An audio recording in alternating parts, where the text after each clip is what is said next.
Sebuah SUV yang underrated. Tak ramai cari, tak ramai tahu, tapi kereta ni memang ada jiwa. Bukan nak tunjuk gaya, tapi kereta ni memang function habis, brother. Okay? Untuk korang yang tak tahu lagi, jom saya review. Saya perkenalkan Subaru XV IP 2.0 Eyesight Special Edition.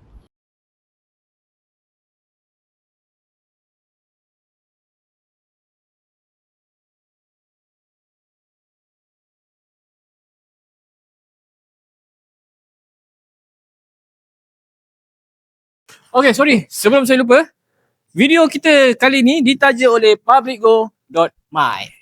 Okay, jom saya explain apa itu Publicgo. Okay, Publicgo adalah sebuah platform untuk korang menjual kereta dan membeli kereta. Okay, selain tu korang juga boleh promote korang punya business dekat platform ni. Yang paling penting sekarang ni Publicgo ada buat promo free posting untuk semua iklan yang korang nak iklankan.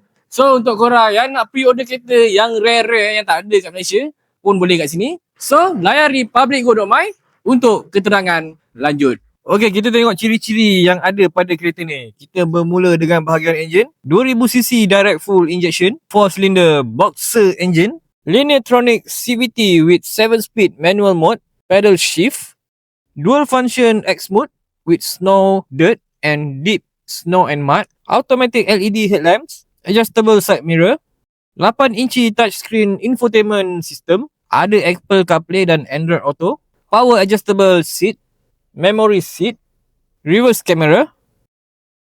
Okey, untuk info apa yang paling menarik dan special dekat kereta ni, kalau korang tengok dekat sini, inilah yang dinamakan Eyesight Special Assist Technology. Okey, sistem Eyesight ni dia boleh mengesan kereta dekat depan dan dia boleh mengelakkan pelanggaran. Kalau korang dah dekat tu, kalau korang tanpa sedar, dia akan sendiri auto brake. Okey, kalau korang tengok kat atas ni, dia tak ada kena-mengena dengan eyesight tadi. Okey, fungsi atas ni untuk korang letak barang lah macam biasa. Korang boleh load barang-barang seberapa banyak yang korang nak kat atas ni. Dia lebar dan panjang. Bahagian boot dia memang luas, boleh letak macam-macam. Durian pun boleh sumbat, sofa pun boleh masuk. Sofa budak kecil lah tapi. Dan yang terakhir sekali, 17 inci two-tone alloy wheels.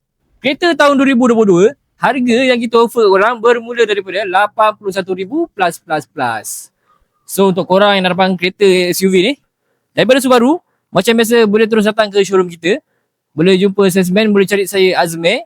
Untuk korang yang belum follow kita dekat social media account, boleh follow kita dekat semua platform. Okay, so kita jumpa lagi next review. Adios amigos.